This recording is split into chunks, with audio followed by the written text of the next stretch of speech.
Hello there, friends. This is Spencer Michaud, and welcome to your weekly astrology forecast for the week of October 12th through October the 18th. I hope that you're all doing well out there. This week, we're going to be talking about the retrograde station of Mercury as it slows down and appears to reverse course in the sky. We're experiencing Mercury opposing Uranus right now, and we've been kind of having a month of surprises where some unexpected communications have been coming our way, and that has proven to be true so far, I would say. We will also be experiencing the sun moving within a malefic enclosure this week, which is when it is kind of stuck between the two malefic planets, Mars and Saturn. And within that, we're going to see an opposition from the sun to Mars retrograde. And then later in the week, it will be broken up by a square to Saturn that will move it out of that condition. That malefic enclosure is going to be happening from Tuesday to Sunday. So a little bit of rough sledding for the sun this week. We will also be experiencing a new moon at 23 degrees of Libra, which is very close to the fixed star Spica and the fixed star Arcturus, which are two pretty positive fixed stars. So we'll talk about those fixed stars and what it means and what kind of energies we might be drawing upon with a new moon squared Saturn, but potentially receiving some help. Okay, so let's move over to the planetary condition report. Oh boy, I've been I watched the the debates this week. That was fun, if you can call it fun. At Mike Pence's fly, am I right? That was, I think that fly was the star of the debates for sure. I got a kick out of all the jokes and memes on social media that night and the next day. I think we all needed a little moment of levity with everything that's been going on, and there's been a lot going on, and not very much of it has been positive. As I'm recording this on Friday, what's the date today? Friday the 9th. We're seeing the perfection of the Mars Pluto square. And in my home state of Michigan, we in the news there was a foiled kidnapping attempt of our governor by I guess you could call it a far right militia or white supremacist group. So pretty disturbing stuff that we're seeing with that. I thought it was interesting that since Mars was retrograde, the plan was not able to be carried out. We will see this particular aspect happening again at the end of December, on December 23rd. So I'm curious to see what happens then. Hopefully nothing too terrible. But last week I talked about violence or things erupting from the underworld and corruption, and that certainly bore out with that particular news this week. So some sobering stuff in the news, some potentially more lighthearted stuff with Mike Pence and his fly. There was about 18 different Twitter accounts that were made, probably many more than that, but all within like minutes of that happening. And I will say, I've been, after talking last week about the movie The Social Dilemma and some of the pitfalls of social media and being on the internet and things like that, I have really tried to reduce my use. So if you haven't seen me on there as much, that's probably a reason why I've been trying to get back to reading more books and kind of doing more meditating and maybe playing some guitar and all the things that we need to do to keep ourselves healthy and mentally fit and centered and stuff like that. And it's been helpful. It's not a cure all. I will admit it's very seductive to want to scroll and see what's happening in the news in real time because there's just so much going on right now. But I think a healthy balance with that and like kind of maintaining some of your own counsel and not having to be inundated with just information 24/7. That's a healthy way to go through these next few weeks and months, and I guess through life as well. I've also been taking in some really cool classes, mostly about the triplicity rulership or trigon lords one through Bernadette Brady, who was examining how they were used in medieval times, and then another through a really great astrologer named Matthew Kenny, who did a speaker series with Nightlight Astrology, the group that I've been learning from with Achyuta Bhava Das, and he was talking about it from more of a Hellenistic perspective. It was really interesting to see the contrast between those, and I'll talk a little bit about that as we get to the condition report. So yeah, trying to like balance out your intake and your output of how you create from the information that you take in and how you center yourself. Those are all good things to work through in these challenging times, and learning stuff. I think that's another healthy way to get through this stuff, is like just reskilling and learning as much as you can, and being open-minded towards new information that could come in that could be useful and practical, rather than that can set you off of your equilibrium. Okay, so let's get to the planets here. The sun is going to start out at 19 degrees of Libra this week and move to 26 degrees Libra. We'll talk about the third decan of Libra and what that entails. It is in its fall, so it is still in a compromised position where it is sort of depressed and unable to kind of act out its most desired significations, like commanding authority, individualism and things like that. It will be conjoining the fixed stars Spica and Arcturus at 24 degrees of Libra later on in the week as we move towards our new moon. There are a couple of aspects that are going to be perfecting this week exactly with the sun. So there will be an opposition with Mars retrograde on the 13th. That is Tuesday. We will see a square with Pluto and Capricorn on the 15th, which is Thursday. And then the sun will square Saturn on the 18th, which is, I believe, Sunday. So really a real challenging time for the sun. And I was talking about that malefic enclosure.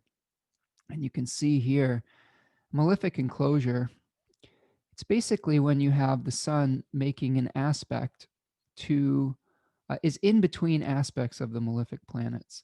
So like, for example, we're going to see this opposition with Mars. And then once it moves past that, it's going to start applying to a square with Saturn, kind of caught in between those two rays. It's like a rock in a hard place, basically. So some real feelings of some difficulty trying to gain vitality this week. We may feel low energy. We may feel like our energy is blocked. We may feel depressed. We may feel like there, a lack of hope. But we've got this, like I said, we've got this energy with Spica that is very helpful. And I'll break down Spica when we get to our weeklies. The sun will be in the terms of Jupiter this week from 14 to 21 degrees, and then moving into the terms of Venus from 21 to 28. So it does have benefic bound lords this week. So that's usually a plus in the condition of the planet, where the rules that it has to play by are slightly more lenient than if it had a malefic bound lord. One thing I would suggest too is if a planet isn't getting a lot of support from its host. And this week, the host of the sun is Venus in its fall in Virgo, to which it's in an aversion relationship. So it can't see its host. So it's not getting any help really from its domicile lord. But it does see its exaltation lord, and that is Saturn this week. Now, albeit it will see its exaltation lord by square, because the sun is making a square to both Saturn and Jupiter. Also it's making that opposition to Mars, so that's another part of the conversation. But I would say that if you aren't receiving help from Venus, its domicile lord, lean into Saturn. So Saturn is exalted in the sign of Libra, so it's its exaltation lord, as I've said. So kind of how do we support our solar significations? How do we command authority? How do we gain vitality? How do we illuminate the light of the mind, right? So the sun's about illumination and finding, I would say, finding truth and finding gnosis or knowledge.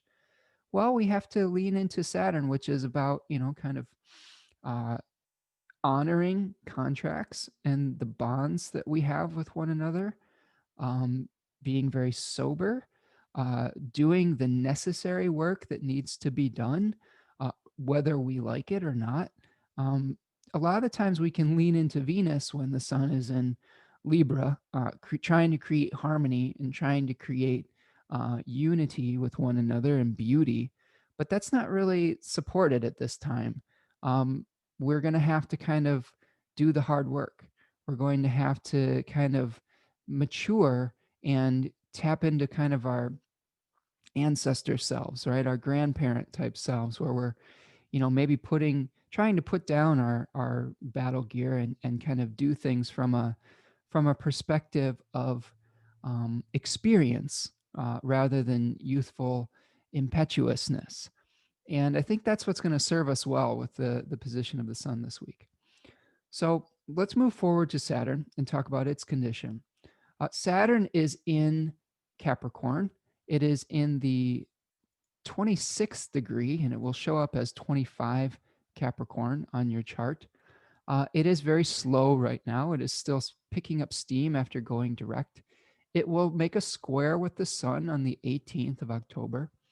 It is in its own domicile and its own terms from 22 to 26 degrees. It is co-present with Jupiter. It will be making that overcoming square by whole sign to Mars in Aries. It will also be receiving the overcoming square from the sun in Libra.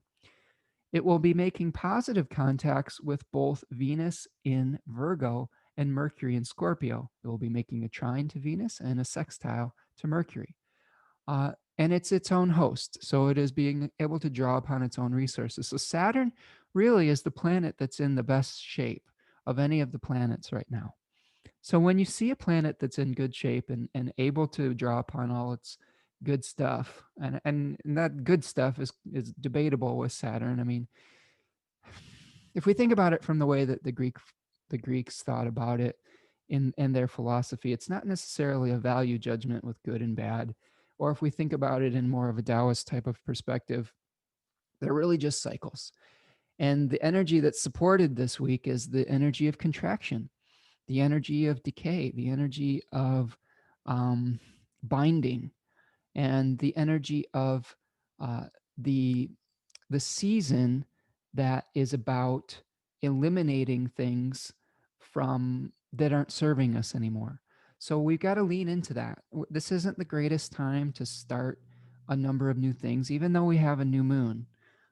I pulled I did an I Ching reading for this week, kind of leaning into some other oracles, and I've been doing a lot of reading with Jeffrey Cornelius in the Moment of Astrology, and he's talking about different doctrines of how astrology works, and one being the Platonic or Ptolemaic. I'm maybe confusing those two. The doctrine of origin, right? Where it's kind of like the moment of astrology is based on a initiatory seed moment that's connected with the birth of something. But he's offering this other type of doctrine, which is called the doctrine of daimon, where we're kind of tapping into a universal intelligence that is guiding us. And sometimes the quality of that intelligence is more clear, and other times it may not be offering things that are as useful. So we have to be able to determine whether the voice that we're receiving is uh, true or not. Um, and to me, that lends a lot of credence to being able to, I think, it allows me, I think, from my perspective, the flexibility to be able to use things like tarot, like the I Ching, um, like other forms of divination to be able to confirm some of the things I'm seeing in the chart. So the thing with the I Ching I got this week was speaking about innocence and taking action in innocence. And to me, what that means is that we have to take the actions that we're going to take without expectations of how it's going to turn out. And especially with this new moon, we may be trying to work something out, but we may run into some difficulties with what we're trying to work out. But we have to take the action anyway. and without trying to like get so wrapped up in the outcome, because it was talking about like you're going to have to take the first step and then the next step is going to be shown to you. And I think that's a really important thing about going into this week, because it was changing from innocence to conflict. So we may be moving into conflict this week with the malefic enclosure and with this new moon, but we kind of just have to take the steps anyway and live through it and work our way through it one day and one step at a time. Okay, let's move on to Jupiter. Jupiter is in Capricorn this week, moving from 18 to 19 degrees of Capricorn. It will be fast in motion. It has picked up speed again after its retrograde motion a few weeks ago. It's also in its fall, so it's also in a debilitated position. It is in the terms of Venus from 14 to 22 degrees, and it will be having all the same aspects that we had with Saturn. Co-present with Saturn, squaring Mars, squaring the Sun, trined Venus, and sextile with Mercury. Its host is Saturn in Capricorn, which it is co-present with. So again, difficult times for Jupiter. We may not be able to expand in the way that we want to. We may not be able to tap into our hopefulness in as easy of a manner as we normally could if Jupiter was in a good position. It may be more difficult to come to a consensus and build bridges between us and others. This is one of the other significations of Jupiter, is being able to build bridges between worlds, between others, between relationships. It was also talking about, I was reading a little bit of Vettius Valens after Matthew Kenny's talk, and Jupiter was associated with honors. It may be difficult for us to be honored for the things that we're doing. We may be having to do things where we're just having to kind of grind it out in a Saturnian style. We may not be getting the pat on the back that we normally would associate with the work that we do, and that could be frustrating. But I think what Jupiter says is, you got to start somewhere. You got to start at the bottom and work your way up. So that's what's going on with Jupiter. Mars this week is going to still be retrograde in motion in the sign of Aries, moving backwards from 21 to 19 degrees. We're going to talk a little bit about the second decan of Aries because it will backtrack into a new decan. When it's retrograde, it's slow in motion. It will be making an exact opposition with the Sun on the 13th. Mars is in its own domicile and its own terms from 20 to 25 degrees, and then it will back out of its own bound into the terms of Mercury from 12 to 20 degrees. Mars is making difficult aspects this week. It's making a square to Saturn and Jupiter and Capricorn and in opposition with the Sun. So it's one of those contributing players in that malefic enclosure of the lights this week. So it's its own host, so it's in its own domicile. Venus this week will be in the sign of Virgo, moving from 10 to 19 degrees. It is fast in motion. It will be conjoining the fixed star ZOSMA at 11 degrees of Virgo on Monday. ZOSMA has some significations of victimhood, martyrdom, working with the downtrodden. So some of those themes may come up.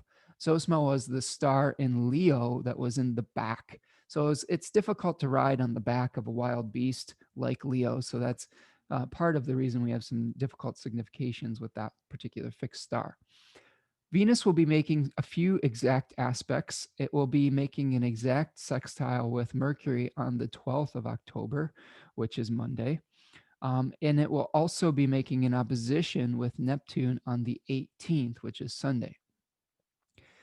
There's a number of interesting dignities with Venus this week. It will be in its fall like the Sun and Jupiter, but it does have some alternate dignities. It will be in its own terms from 7 to 17 degrees, and then it will move into the terms of Jupiter from 17 to 21.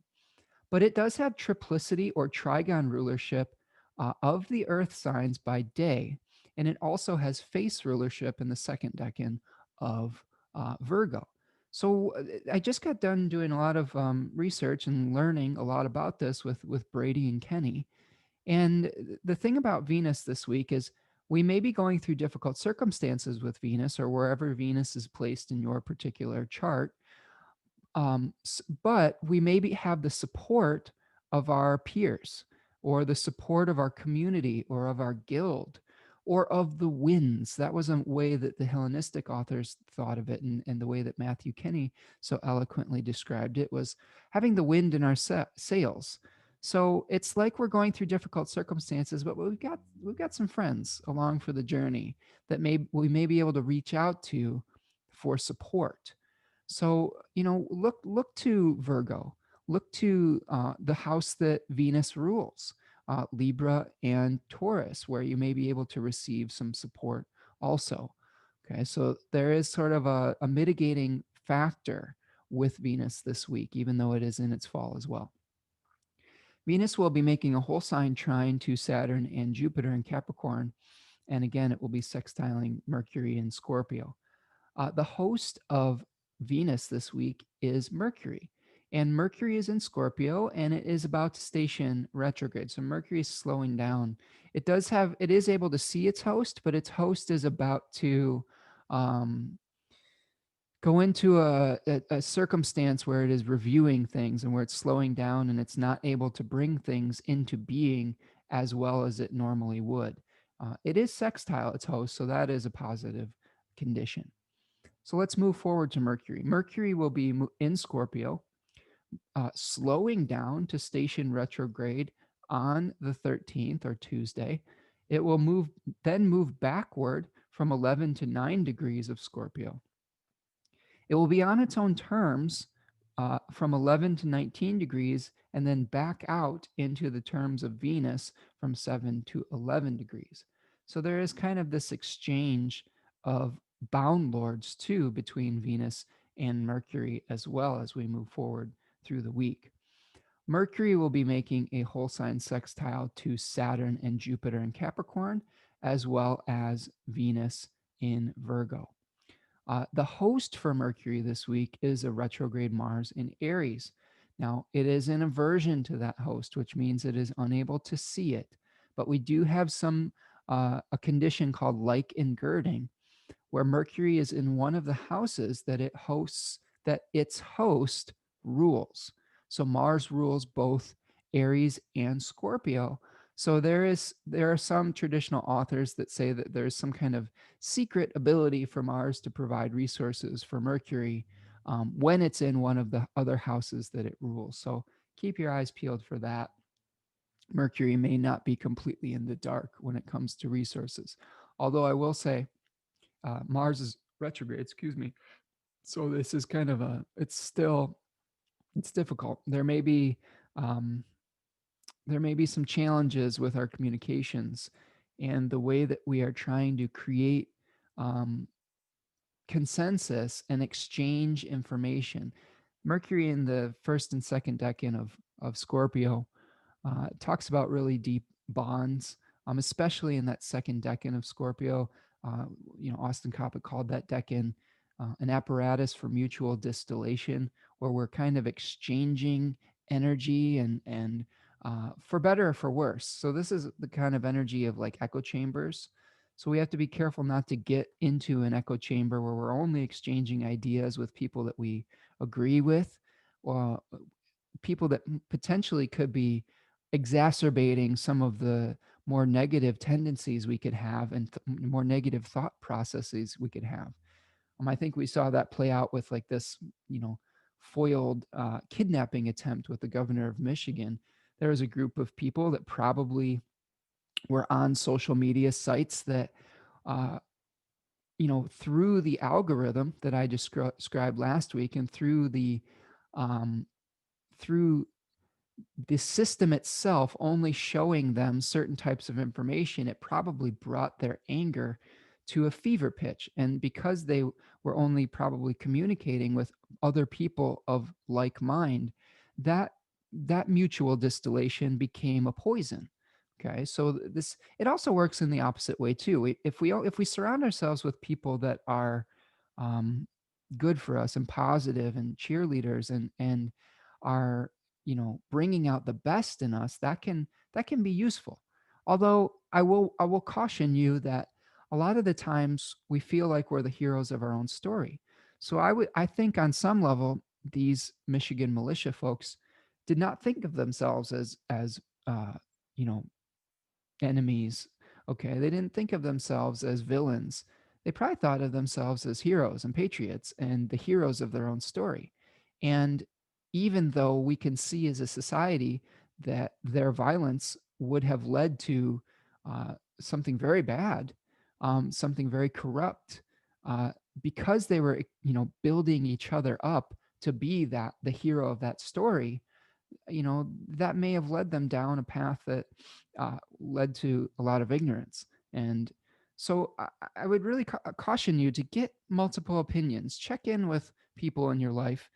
There's this really great website that I've been using to get my news lately called allsides.com. And it's basically a news media site that shows you one particular headline from multiple sources. So like for example, like President Trump's health, they have one that is from the far right, one from the center, and one from the far left, or various different sources, and they show you what kind of headline you're seeing. And I thought it's brilliant because it really shows you how the same information can become twisted from the source that you're receiving it. And I really do think it is valuable to see how uh, we may be receiving our information and how other people are receiving their information, so we can sort of understand what they may be taking in that may be leading to them getting angry and upset. And I think that's one of the first steps towards diffusing conflict with other people. Because if we've gotten riled up by receiving our news, like let's say from a very liberal source, and then we engage or try to engage with a conversation with someone who has received their news from a very conservative source, I mean, we're already at a point of conflict because we've already been polarized by the news itself. And it makes it very difficult to find consensus and harmony with people. And I've been doing a lot of meditating on this because ultimately what I want to see is people, get back together again, and people start to get along with one another again, because nobody wants to live in this conflict. I mean, I know that there are some people that want to sow the seeds of division, but that's not my aim. That's not the way I want to live out my life. So I've been thinking about how do we begin to piece this back together. And I can't stress enough learning to become less biased in the way that we receive our information, and really check ourselves for our own biases, whether we are liberal, conservative, centrist, all of it, because it does make a difference. Um, trying to truly become as objective as possible is worth a worthwhile endeavor, and it will allow you to be able to begin to have empathy for the people that you are disagreeing with. I know that's a difficult thing to have right now. Um, and I have, gotten into conflicts with people lately about having empathy for people that we disagree with. And, I talked last week about with President Trump and him being sick. I will say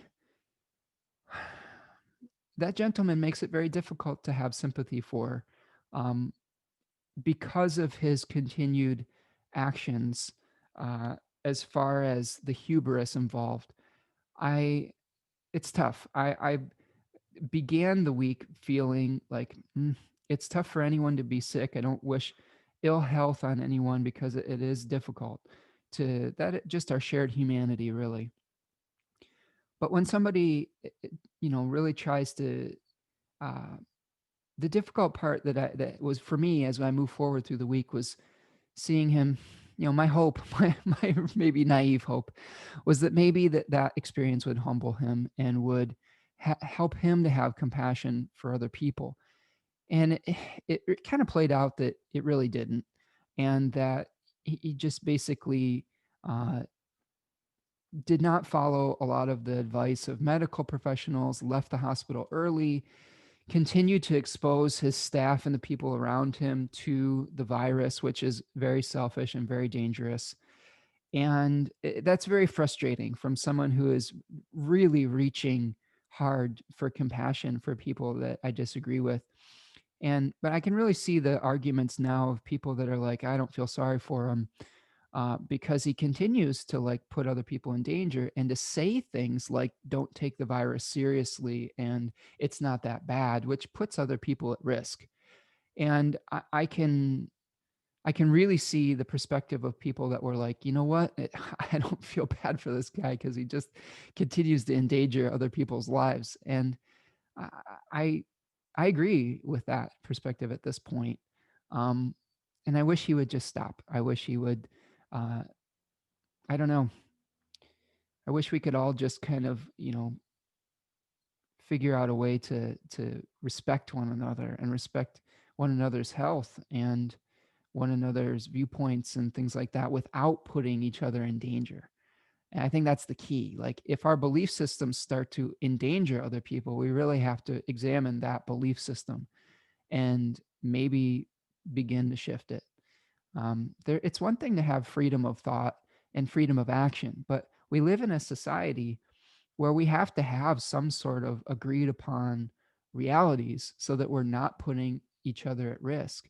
And your own freedom of action and movement, if that's putting someone else at risk, it's something that is not going to be functional as far as how we work with one another in a society. And we're still seeing this with the Mars square to Saturn, the overcoming square of Saturn to Mars, where our individual desires to take action are still having to be tempered through considering whether those actions are uh, function within a social context. And some of those things might really come to a head with the sun making the opposition to Mars and then the square to Saturn.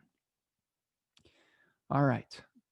So, finishing up the planetary condition report and some thoughts, the moon this week will be waning from its last quarter phase, where we may be reconsidering some of our actions from the last lunar cycle.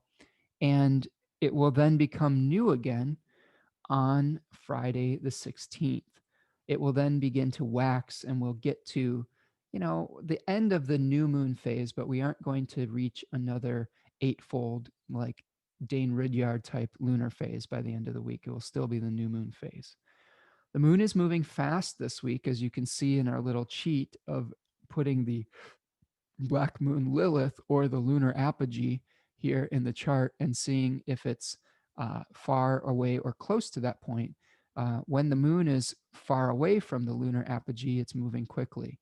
The closer it gets to that point, it slows down. So that's one little hack that you can do to see if the moon is fast or slow in your chart. And that's something that my partner Tanya Andrews you know, got me hip to, that she learned from an astrologer named Ursula, who some of you may know from Twitter, Ursula Rising, a very good astrological magician and somebody who works with these types of things to great effect. So, yeah, the moon will be peregrine in Leo to start the week. It will then move into Virgo, where it has that communal trigonal support. Um, it will be in Libra, where it has dignity by face in the first decan, and then it'll move into its fall in Scorpio. So that's what we've got for our planetary condition this week. So let's move forward to our daily report, and I will shift over my notes here. And I have to be careful that when I shift over to my screens, that I don't stop sharing, because I did that last week, I realized, for 3 of the days. So please forgive me for that, for staring off to the side at my notes while I thought I was showing you a screen. But, stuff happens. Mercury is slowing down. But let's do this. Let's go forward to Monday, and I will start to show you what's going on for the week. Okay, so on Monday, October the 12th, we're going to start off with the moon in Leo in the last quarter phase. And you can see we had that last quarter phase that is happening really today as I record this, with the moon in Cancer. squaring the sun in Libra. So that is a position that they talked about, like Dane Rudyard talked about, an existential crisis where we may be reconsidering um, the actions that we took at the last lunar cycle and kind of starting to let go of things to prepare us for a new start. So we're continuing that, even though we are seeing harmony between the lights on Monday. So there will be a sextile between the moon and the sun at 7:09 a.m. At 19 degrees of Leo and Libra. And then the only other lunar aspect of the day is we will see the moon making a trine to Mars retrograde at 9:29 a.m. Eastern time at 21 degrees of Leo and Aries. We do have a couple non-lunar things happening. I would say that the first thing that we have is a sextile between Jupiter and Neptune that's going to be perfecting at 3 o'clock in the morning or so at 18 degrees of Capricorn and Pisces. So that's going to color our day. This may be where we're really, trying to work out an idealistic vision or project. We may be having faith in some kind of grandiose plan that we're trying to work out.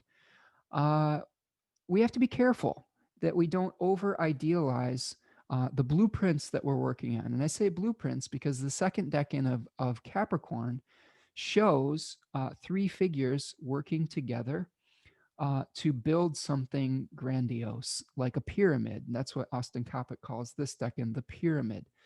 So we may be trying to work together with others on some sort of project at the beginning of this week. And we have to really be careful that we don't overdo it. Jupiter in Capricorn is, in the research that I've done recently, is associated with economic downturns. It was associated with, the Occupy Wall Street movement the last time, and with the crash of the housing market 12 years ago, and of course the economic downturn we're experiencing now with COVID, and throughout history we've seen that. So it is a time to start from a lowered position. It is not a time to like have the big, huge dream that isn't supported by the reality that's surrounding you right now. The reality of our situation is that we do have limitations in place. We do have an economic downturn happening, regardless of what the politicians are trying to spoon feed you right now in an effort to get reelected or to get elected or whatnot. So being able to utilize that reality, the other reality is that we still have limitations as far as the movement that we are able to do within society because of COVID, how many people are able to get together, the resources that we may actually be able to have to start our businesses or our projects or whatever as well. We may not also have the psychological resources to enact these grandiose plans either. I mean, think about your mental state over the last 6 to 12 months here. If you're anything like me, it's definitely fluctuated, and there's been a lot of weight, heaviness, Saturnian, type of energy that we've had to experience that has really dampened a lot of our enthusiasm and our faith lately. And you have to consider that we're still going to be moving through experiences that may make it difficult to have the type of hope and sustained enthusiasm to work through big plans. That doesn't mean we don't have any. It just means that we have to really be conscious that our level of being able to put energy towards growth and expansion right now may be compromised. So that's what we've got with this sextile with Neptune. And Neptune can be a planet that will lead to a lack of energy sometimes, a lack of physical energy. We may be experiencing more imagination, more internal energy as far as like idealization. But from my personal experience, anytime I've experienced a Neptune contact, the material reality suffers a little bit. And because there is this desire for this escapism, this transcending physical reality. Now, if you have a spiritual practice, that may energize you in a different way. Um, but just be careful that you're not overly idealizing what you're trying to do. I think that's the gist of this contact, even though it is a harmonious contact between the two, excuse me. The other aspect that we have for the day that perfects at 12:38 p.m. is Venus is going to be sextiling Mercury at 11 degrees of Virgo and 11 degrees of Scorpio. Now, this is interesting because 11 degrees of Virgo is a prominent fixed star that we talked about in the Planetary Condition report called ZOSMA. Here it is right here. Okay. And let's experiment with this right here. My teacher Achyuta Bhava has these beautiful circles that he draws. There it is. Oh, so much more so much more aesthetically satisfying than the other things that we have. And what it's going to be doing, let's draw another circle. There is our other circle. It's going to be making a sextile between, isn't that pretty? Okay, between Mercury and Venus. So this particular aspect, it's a harmonious aspect where we may be having some harmonious communications or harmonious exchanges. You know, Mercury talks about all types of exchanges. It could be monetary exchanges. It could be exchanges of ideas. It's anything where we're moving from one particular reality to another and crossing boundaries. We may be having harmonious conversations surrounding efficiency uh, because of this Venus in Virgo placement. Um, we could be trying to team up on some practical or tangible project, which we talked about with the context of Jupiter and Neptune earlier here. Now, the problem, the challenge is that Mercury is stationing uh, this week, so there could be a potential for a standstill. The conversations that you have, you may feel a little bit of frustration because they may not feel like they're going anywhere. I have a friend that is a really good, kind of I would say like a cheerleader or support person, and they've been trying to get me to do a class for the last few weeks, months maybe even, and I really appreciate the efforts of my friends and their encouragement. So I want to give them a shout out for that. But I'm probably frustrating them because I've been a little bit elusive, mostly because I am doing more research and I'm kind of like, I'm just not quite ready to launch something like that. And that may be the kind of the energy that we have, where we're trying to team up, we're trying to support one another, but there's just some detail that hasn't really worked itself out yet that we may feel frustrated with, that we may have to go back and review as Mercury goes backwards. Now, these two decans, Venus being in the decan that is concerned with encapsulating matter or spirit into matter. Okay, so we're trying to bring something into form, and Mercury is in the decan where we're trying to have these exchanges with one another that are hopefully fruitful, right? Where we're really bonding in a deep and emotional way. So you may have situations in your life where you're feeling like you want to exchange information or bring a project to fruition, but it may be not happening as fast as you want it to. And that's okay. Sometimes we have to just be patient, recognize that we are, within some challenging astrology right now, and just do the best we can day to day. That being said, I love all my friends and I appreciate their encouragement. And I hope that they keep doing that because I have a tendency to always need more info and maybe have some self-doubt that creeps in sometimes before I launch something. So I do want to shout out to them that I do appreciate that help and keep pushing me, because it is something that I want to do eventually. Let's talk a little bit about ZOSMA though, because that plays into our story here.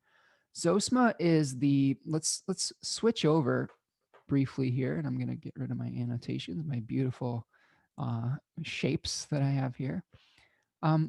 So what we've got here is we're going to see Venus right here. Okay. And it's going to be hanging out in the area that is represented by Leo and tropical Leo, even though we're in the tropical Virgo, but the constellation of Leo. Okay. So here's ZOSMA at the back, on the back of Leo. And this is a very, Leo is a constellation with mythology that speaks about kind of an animal nature, an untamed wildness. And if think about, if you were trying to ride on the back of a lion, it wouldn't be very smooth sailing. So there is some associations with victimhood, martyrdom, feelings of alienation are come up with Zosma. I like to use the key words catharsis with Venus. So we could think about catharsis through maybe working with the downtrodden or through service to others. I have some clients that have some prominent Zosma placements, and they work or do creative work about people maybe on the fringes of society that have gone through difficult experiences. So you can use this energy to give to care give for others, but resisting the urge really to use guilt to get someone to love you or to work with you or to create some sort of consensus or unity. I think that's the risk of this position, is saying, well, if you loved me, you would do this, or saying, oh, I'm so upset, you need to do this to, like, help me or whatever. So uh, try not to manipulate people into feeling sorry for you with this position. I think that's one of the dangers. And in our relationships, that could be something we experience too, especially with that exchange with Mercury. We could be just exchanging sob stories with one another. And that might not be healthy either. So just be aware that that's something that we could see on Monday as well. Now, the last thing that we see on Monday, and this happens around 5 o'clock in the evening, is that the sun moves into the third decan of Libra. Okay, this happens around 5:19 p.m. And you could see in the third decan of Libra, uh, this is a place in the zodiac, and we talked about this a little bit before when Mercury moved into this position. But it is a place of trying to find peace and centeredness. It is represented by the Four of Swords in the tarot. It is ruled by Jupiter and Mercury in the Chaldean and the triplicity system. Those are its face rulers. Okay. It is hosted by Venus, which is in inversion right now. So remember, that's difficult to get help from Venus. Book T called this Rest from Strife. Book of Thoth called it Truce, and Austin Coppock calls it a gyroscope. So this is really this part of Libra. If we take the narrative that happens, in the first 10 degrees and then into the second 10 degrees and then in the third, we have an awareness of imbalance and inequality and unfairness in the first decan. We are judging whether something is fair or not, right? With Mott and the Two of Swords. We move into the second decan, where we are dealing with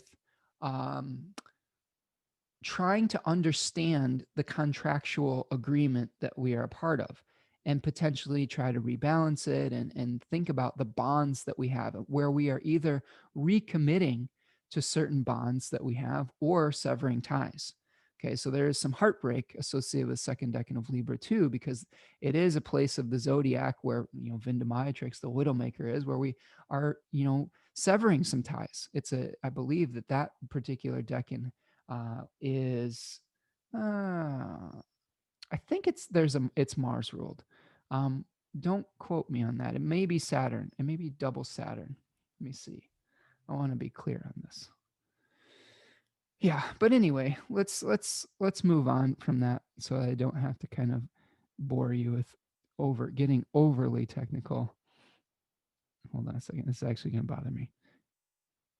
Yeah, it's the second decan is Saturn ruled. Okay, so right, that's where we're testing bondages, bindings, agreements. Sometimes we have to let them go. Sometimes there's endings.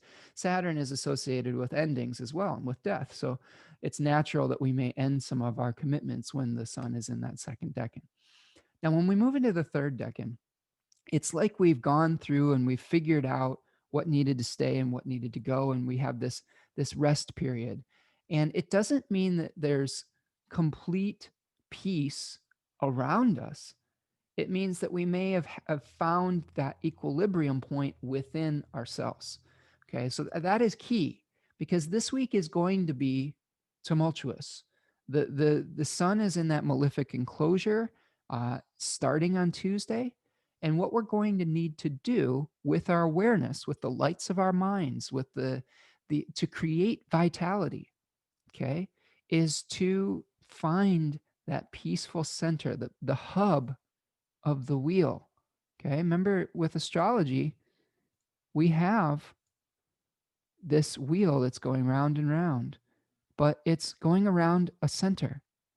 And the more enlightened of the folks that practice this have a spiritual practice where they are not allowing themselves to get tossed about by the twists and turns or the ups and downs of the wheel of fortune.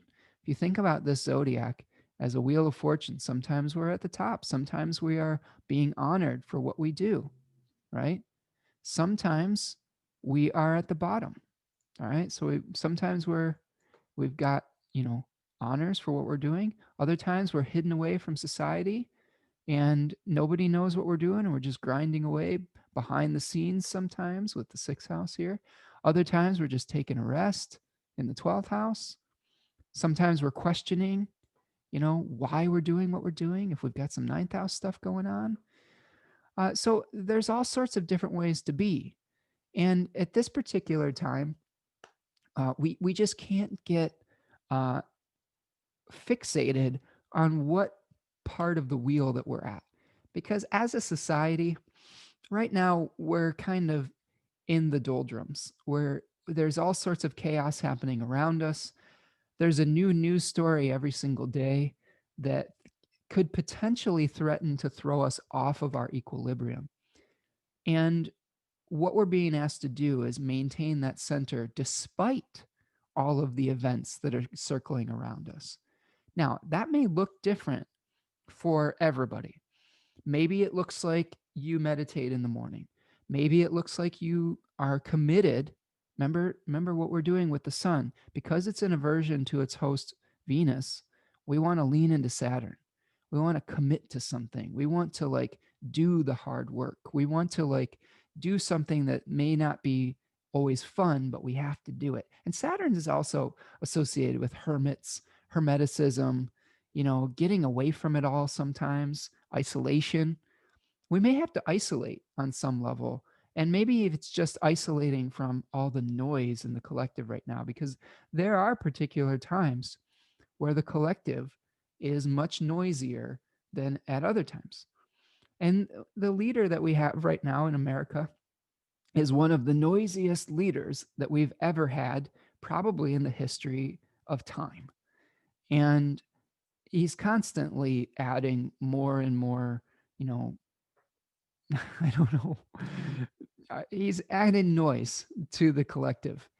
And that can be seductive, but I think about the vice presidential debate that we just experienced and how it wasn't as noisy. It wasn't quite as an anxiety producing as the one with Trump and Biden, which I appreciated. Excuse me. Uh, but those were two human beings that actually still had at least some modicum of human decency towards one another. That doesn't mean that I support what Pence was saying. Um, I happen to be much more liberal in my politics, and a lot of what he was saying was, in my opinion, was garbage and not true, and made me upset. But it was in a different way. It wasn't as visceral, I guess, as like the way that Trump makes it feel. Trump has just an ability to like rile us up, whether in support of him or against him. When I was viewing the presidential debate a few weeks ago, I felt literally like I was being attacked, like energetically attacked, and it was painful. I could literally feel it in my chest. And I didn't feel that with this particular debate. And I think that that's more of a normal way of relating. And I think that we have to find a way to get to that peaceful center, because we are going to be energetically attacked if we really get fixated on the news, and if we let the news, and if we let a guy like Donald Trump, for better or for worse, dictate our emotional state. Why give him that power?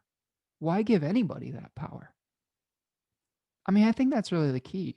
Are you going to let external circumstances dictate your inner equilibrium? Now, that does not discount that definitely outer circumstances can change our fortune. They can change, our jobs. They can change, our rights. They can change the laws that make it easier or more difficult for us to get support. But ultimately, there has to be some sort of inner place that none of that can touch. And I think that's really what we're looking for with the sun in this particular decan. So whatever it is that you need to do to find that peaceful center, highly encourage you to embrace that. And here's what I've been doing.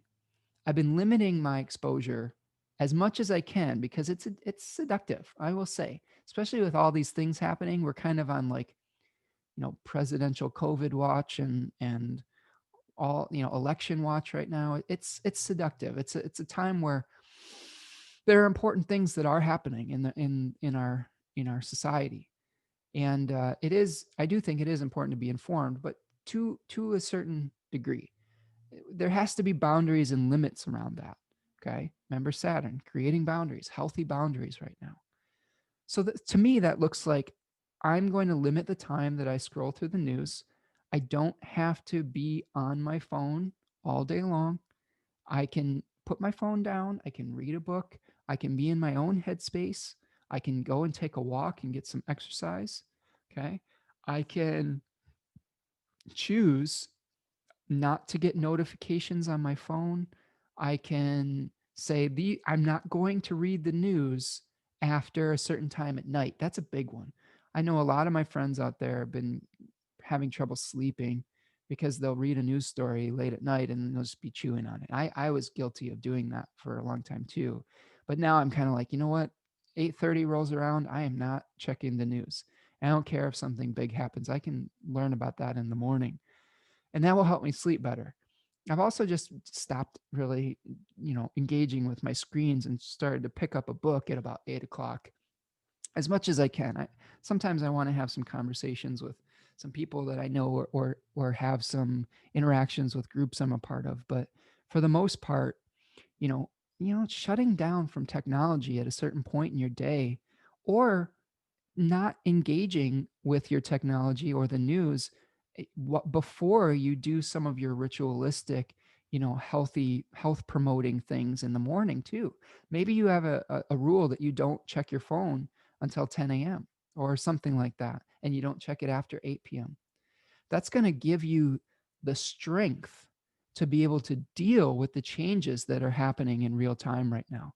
I've noticed also that if I get better sleep, I'm much more able to handle the ups and the downs that we're experiencing as a collective. And I would highly suggest that the card says it all. Rest from strife. You got to get good sleep at this time, or you just won't have the energy to be able to deal with what's coming at us right now. And what's coming at us right now is hard. So get good sleep, eat well, take care of yourself, and don't feel guilty for taking a time out every once in a while, because ultimately that's going to recharge your battery to be able to engage and to deal with the ups and the downs. Just because we connect with the center doesn't mean that we're completely escaping or ignoring the world around us. That is also a mistake. We have to still do what is required of us, but at the same time, know that we don't have to engage with this 24/7. That's part of the problem with Twitter and things like that, is we're dealing with everybody's pain and everybody's voice all the time if we want to. And that's not how we were evolved to be as human beings. Sometimes we need to shut down, just like nature does. We can't constantly be growing or feeding a plant. We have to let the plant absorb the nutrients and turn it into something useful. Just like if we absorb some information, maybe we go off and we meditate on it and we see, is it useful or isn't it? And then we can get rid of it if it doesn't resonate with us, or we could utilize it to take action if it does. Okay, I think that's what I've got for Monday. So let's move on to Tuesday. I'm going to flip my notes over here. Okay, Tuesday, we start getting, we have a big day on Tuesday, the 13th. Okay, this is a big week. I know that I'm encouraging you really to take care of yourself, but there is a lot of things going on. Don't let it trip you up though. Sometimes that's just the way it is. So let's move forward.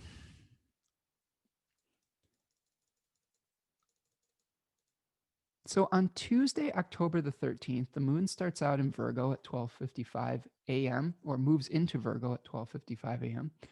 We're moving from our last quarter phase into the balsamic phase. And that is the 45 degrees before the new moon, where we are, letting go of everything. We had maybe a change of heart, and now we are just consolidating all the lessons, all of the experiences into the seed that is going to be planted at the new moon at 23 degrees of Libra at the end of the week. Now, the moon is going to be making a trine to retrograde Uranus at 4:35 p.m. This is going to be, activating the point where we had the Mercury opposition with Uranus as well. So that's going to just kind of bring us a little bit of maybe some insight into that Mercury Uranus opposition that's bringing us surprises as we've been going forward.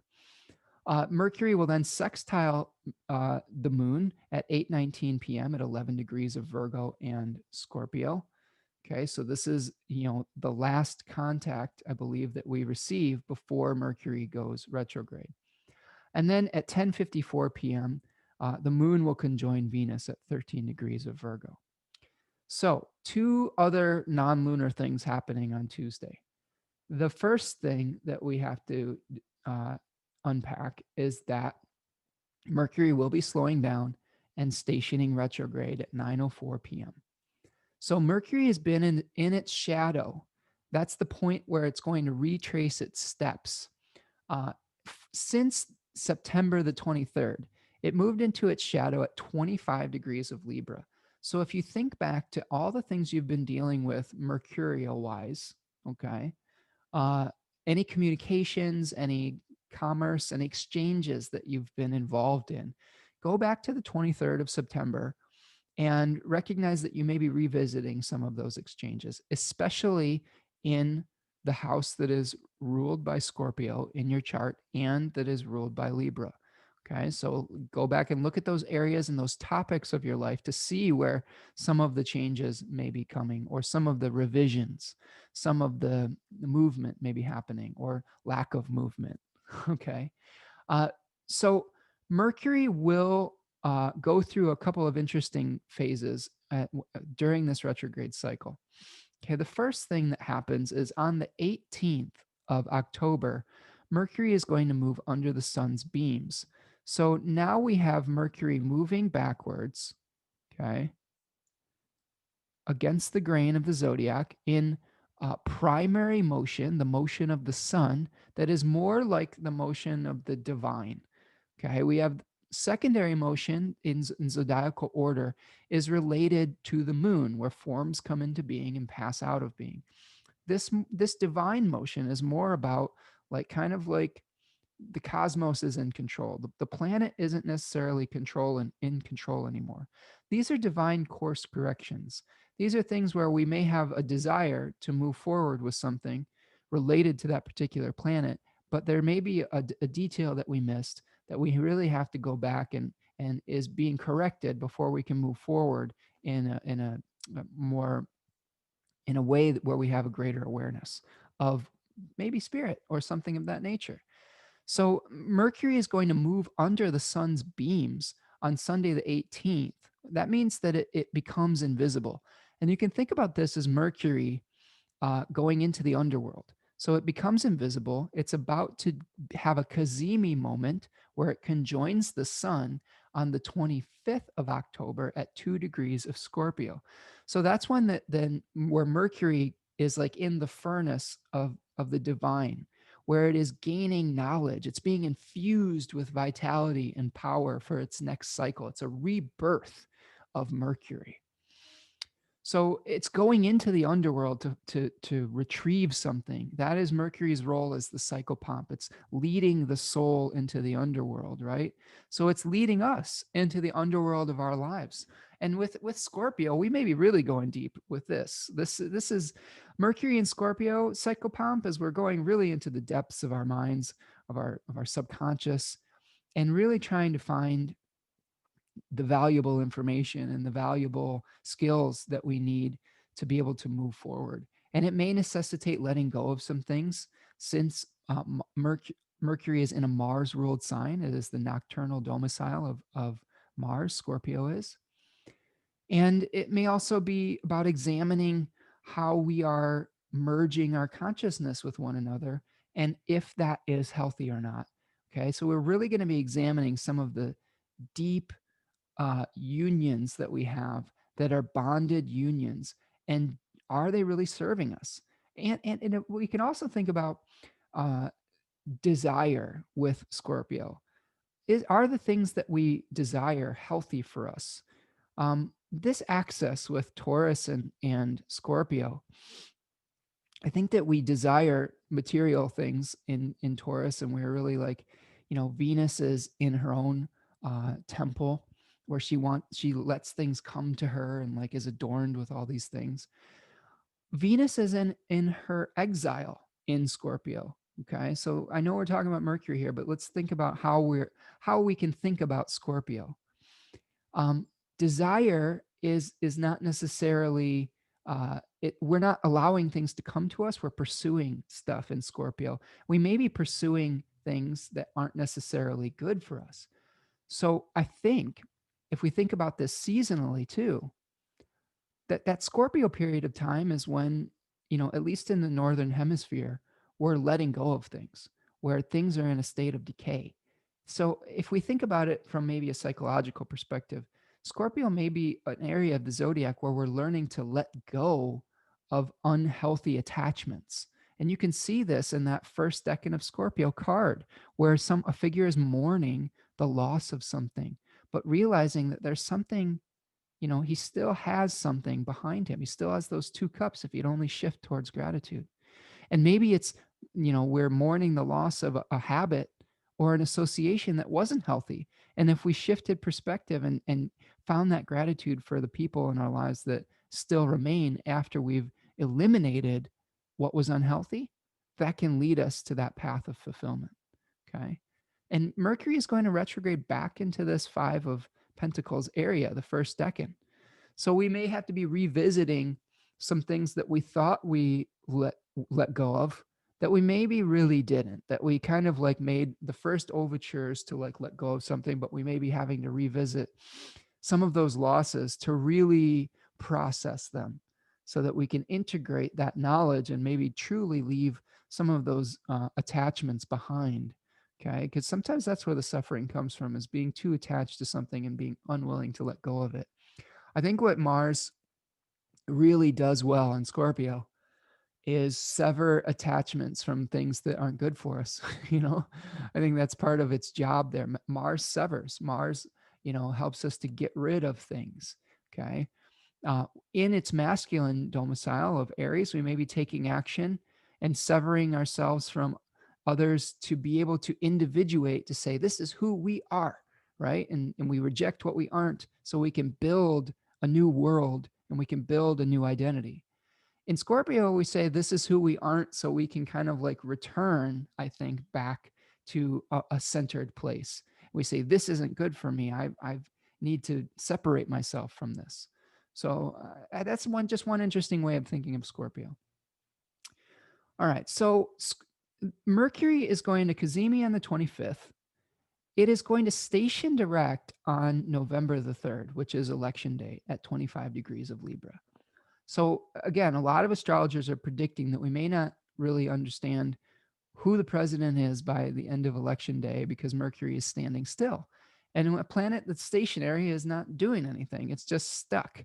So, and that seems to track out with the way things are going right now, especially with, mail-in ballots and the necessity to allow potentially another week or two for ballots to come in to count all of those. We've of course got the drama with Trump and is he going to accept the results and all of that. But I think, if we just look at it without his blathering, just the fact that we have to count more mail-in ballots than we normally would in a regular election year is probably going to delay the results as well. So if you know that going in, and astrology gives you the gift of foresight, you won't be freaking out if we don't know who the president is on election day. And you'll be like, that's just what's happening. And we're taking the time to relax and count the votes and not have, not get all upset, not react in anger, just saying this is part of the process this time around that has to play out. Now, that being said, the other non-lunar aspect of Tuesday the 13th is the sun will be making an opposition to Mars retrograde. Okay, so let's take a look at what we've got here. So using our beautiful new tools, we have the sun right here. Oops, let me get rid of that. Now I'm going to get all anal retentive about it. So we have the sun that's going to move to 21 degrees. Okay, eventually. I'm not going to move it here, and then Mars at 21 degrees of the Libra Aries axis. And then we're going to see an opposition that is going to perfect. Okay, this is going to perfect around 7:05, 7:25 p.m. Okay, around 7 to 7:30 in the evening. We're going to be feeling it, the build up to it, probably in the beginning of the week. And this is when the sun enters the malefic enclosure. Now, let me just show you what's going on with that. The malefic enclosure is this is what's happening. Once the sun moves beyond the ray or the aspect ray of Mars, it's going to move within the aspect ray of Saturn.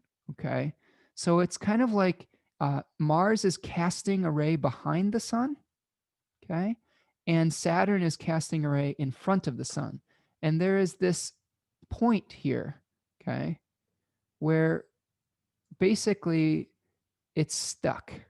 Okay, there's this area here where it's like, oh my God, the sun is like stuck between Mars back here and Saturn over here, the two malefics, the two planets that are not conducive to vitality and life. We already have the sun in its fall. So this is a kind of a, we're going to start off probably feeling angry because of the sun's opposition with Mars. There's some sort of injustice that threatens, or some action, some violence, some self-directed action that may threaten to destabilize our equilibrium with the third decan sun in Libra. So we may have this awareness of some sort of compromise that we're being forced to make, or that someone is forcing us to make by acting selfishly. And this could be, you know, this what's his name? Ren Butler talks about rugged individualism, confrontations with authority figures, since the sun was one of the universal signifiers of like the universal or the archetypal father or an archetypal authority figure or the king. So we may see the king in this case, probably someone like Trump, doing something that aggravates us or is having to deal with some kind of severance or separation, and that may create anger. I know that we are leading up to, during this period of time, the second presidential debate at the middle of the week. As of Friday, uh, the Commission on Presidential Debates decided to do it as a virtual, like almost like a Zoom meeting, due to concerns about the president's health. Uh, Trump has refused to participate in that and has scheduled, as of today, some sort of virtual rally, I guess, that's going to take place. And Biden, from what I understand, is going to do the town hall type of thing next week. Now that could change, especially with Mercury going retrograde. And I have a feeling, I don't know, I have a feeling that a person like Donald Trump is not going to allow his opponent to have a national stage that he isn't on. So, or I'm curious if that would even happen. I think that he's the type of personality that, has to be front and center. And I think that it would drive him crazy not to be on that stage with Joe Biden. Um, Now, we could also say, too, that this may be a point in time where the president's health may not be at its best either, even though he has gone on television and told everybody that he's fine or whatnot, and that he's got these wonderful new drugs or whatever. Um, it's not a guarantee. I mean, we've seen that hasn't been forthcoming with the truth in a lot of different situations, and he may not be forthcoming with the truth of his condition as well. And the condition of the king is really, really compromised in the malefic enclosure and in its fall. So that may be indicative of him just maybe having a relapse as well. Now, I do know that his Time Lord this year, his perfected annual Time Lord is Venus, and Venus is moving through its fall. So there is, he's not in the best shape right now. So I could see that being something that comes up too. We also have the Speaker of the House, Nancy Pelosi, talking about the 25th Amendment today and making a plan for some sort of succession of power if the president is no longer able to enact his duties. So we'll see. I don't know. It could be a number of different things. We can kind of get the gist of the archetype, but a lot of times the archetype is going to surprise us. I think that what I've learned from Jeffrey Cornelius is um, we have, as astrologers and as diviners, we get to participate in the process. He's making a very strong argument that it's not just um, it isn't just this isn't all just happening in some like objective vacuum. It's not like the planets are putting out causal effects, right? And people will disagree with me on this. This is definitely an argument that happens and has been happening since Aristotle. uh, but he's kind of like, we participate in those symbols and we participate in assigning meaning to them and in being able to like interpret what they're saying. And we do have to be careful to try to be as objective as we can with that. I also think too, though, certain symbols are going to speak louder than others, and a lot of times we will have a symbol crop up like the fly, right? That was a symbol. um, and if you are of a particular uh, I don't know, mindset, flies are associated with decay. They literally feed on uh, fecal matter, and there was some significations in ancient times with dishonesty and potential corruption of leadership when a fly was present on like a priest or something like that. I was reading a quote the other day about that. So you could potentially, and this was at a point when Pence was really talking about or denying the fact that there was systemic racism in America and saying that racism really wasn't a problem in America, which, you know, even the most, I don't know, denier of truth, you're going to have a hard time defending that one. So that was pretty much the bullshit moment of the night. And the fly was attracted to that, I think. So that was a symbol that was kind of extrinsically giving us meaning. Whereas when we're looking at a chart here, what we're doing is almost the reverse. We're looking at the symbols and trying to guess what is going to happen.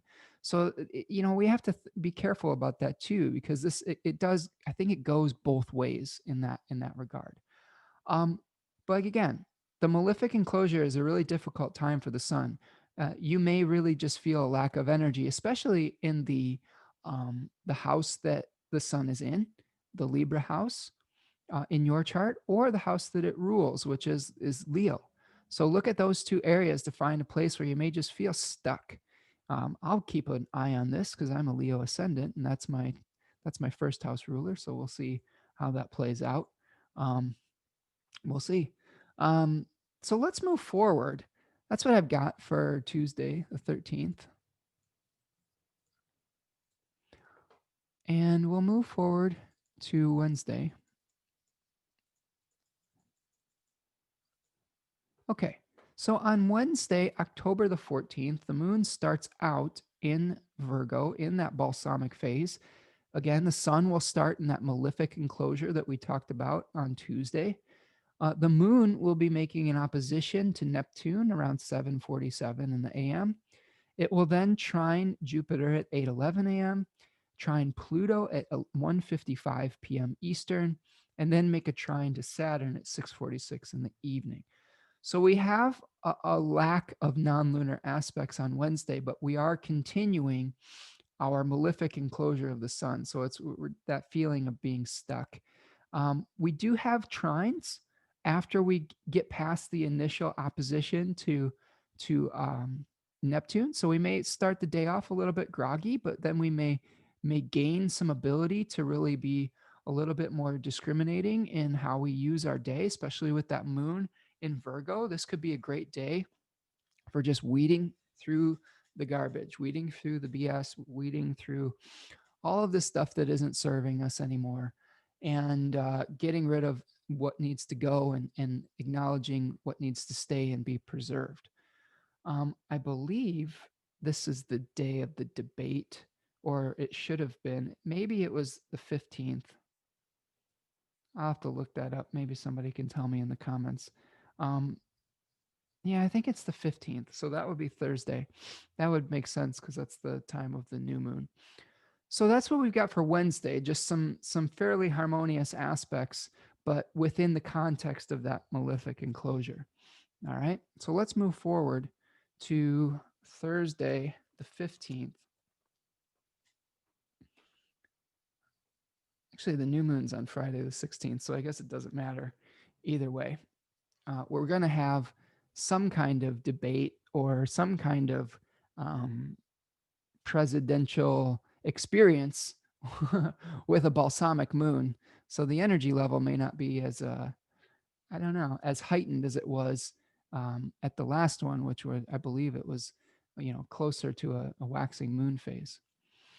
All right, so let's move forward to Thursday. All right, on Thursday, October the 15th, the moon will be moving into Libra at 1:55 a.m., finishing the balsamic moon phase. It will enter the bond at 2:19 p.m. at 7 degrees of Libra. That's a condition where it's within 15 degrees of the sun, sort of like Mercury being under the beams. It's a place that's kind of holding significations captive. Remember, the moon was something that brings things into being and allows them to pass out. So it's like a think of the moon as almost like a 3D printer, you know, of life. Especially in the waxing phase, it's helping to create form. We program it in with some kind of spiritual, you know, impetus, and then it makes something out of it. And, you know, it's difficult to make things when the moon is under the bond. So this may be a time where we're a little bit frustrated trying to bring something to fruition. It's probably, again, especially with the balsamic phase, a time just to let go of things and to just rest and to chill out and not push yourself when the moon moves under the bond. Now, the big news of the day on Thursday, the 15th, is that the sun will be making a square to Pluto. Yeah, rough Sunday, rough sun week. This is Thursday. Okay, so let's take a look at that. All right, we have this aspect here from the sun to Pluto. And that is at 22 degrees of Libra and 22 degrees of Capricorn. We're getting close to the point where we may be seeing some energy of Spica starting to come in. Spica is a really bright fixed star that's around 24 degrees of Libra. We'll talk about Spica in depth on Friday, but Spica gives some protection. It's a fortunate fixed star that protects us against some of the more negative significations of things. It's associated with a gift or being gifted or talented. But the sun is going to be making a difficult aspect to a planet associated with darkness, corruption, with things erupting from the underworld. Last week, when we had Mars making contact with Pluto by a square, that's when we got the news of the plot to kidnap the governor of Michigan. Okay, so like an action that wanted to take place that was based on a nefarious underworld type of plot. Well, now not only do we have this square with Pluto, but we have Mars still making a whole sign square to Pluto. So it's almost like this T square between the Sun, Mars, and Pluto here. So not super fun energy right there. So this may bring into bring our leadership more into play. Now, this was actually still this energy was I'm thinking about this now. We do have